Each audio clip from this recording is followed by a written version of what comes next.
सकाळी सकाळी कुठे जायचं म्हटलं की घरातली आवराआवर काही संपत नाही.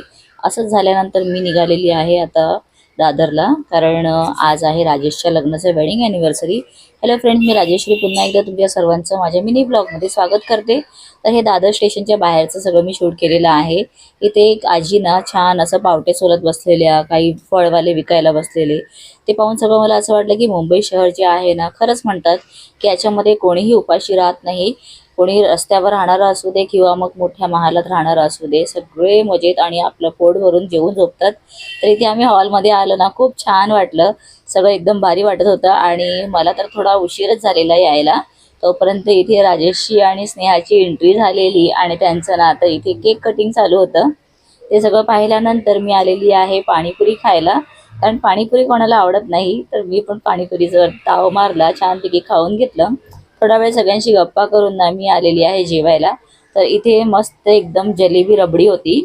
सो हे जलेबीवाले जे आहेत ना भाऊ, एवढी छान जलेबी घालत होते की मला असं वाटतं की त्यांचं थोडं आपण शूट करायलाच हवं, कारण ती पण एक कला आहे, सहसा आपल्याला जमत नाही.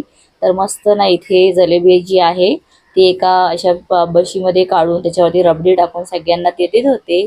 सो तिथून सगळं झाल्यानंतर कार्यक्रम पूर्ण झाला आणि मग 3:30-4च्या दरम्यान आम्ही सगळे मिळून निघालेलो आहोत शिवाजी पार्ककडे, कारण हा जे हॉल आहे ना तो अगदी शिवाजी पार्कच्या जवळ होता. आणि ते जाताना आम्ही घोडा पाहिला आणि घोड्याची लीद पाहिली आणि मुलांना पण दाखवली. सो पाहू शकता इथे ना शिवाजी पार्कमध्ये एवढं सुंदर केलेलं आहे.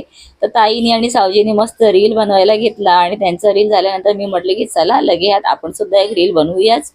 तर नक्कीच हा रील अपलोड होईल तेव्हा पहा तुम्ही. तर आता ताईचा आणि सारिकाचा ना ताईचा लग्नाचा वाढदिवस आणि सारिकाचा बर्थडे असं एकत्र आलेला आहे. तर त्यामुळे ना आम्ही इथे शिवाजी पार्कमध्येच केक कट केला आणि खूप बरं वाटलं की पूर्ण फॅमिली आम्ही एकत्र होतो. आणि ह्याचं श्रेय ना सनीला आणि दर्शनला जातं, कारण त्या दोघांनी मिळून हे सगळं प्लॅन केलेलं. तर तिथून मग थोडंफार असं शिवाजी पार्कला आलेलो आहे तर मग तिथली कैरी तर खायलाच हवी, ते घेतलं आणि आम्ही सगळे आलेलो आहोत आता दादरला. म्हणजे मी, सारिका आणि नम्रता आम्ही तिघच होतो. आणि इथे ना आम्ही मस्त साड्यांच्या शॉपमध्ये गेलो, तिथून साड्या परचेस केलेल्या आहेत आणि एवढ्या सुंदर डिझायनर साड्या आहेत ना, ते तुम्हाला मी नंतर दाखवेन, कारण मला स्वतःलाच एवढ्या आवडल्या पाहिल्यानंतर.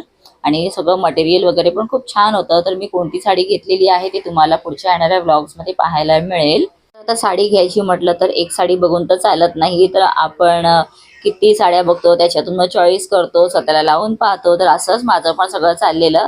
कित्येक साड्या मी लावून पाहिलेल्या आहेत, नम्रताला सुद्धा दाखवल्या, ती सुद्धा लावून बघत होती. आणि असं करत करत आम्ही मस्तपैकी शॉपिंग केली. तर याचा मोठा ब्लॉग घातलेला आहे, तो नक्की पहा.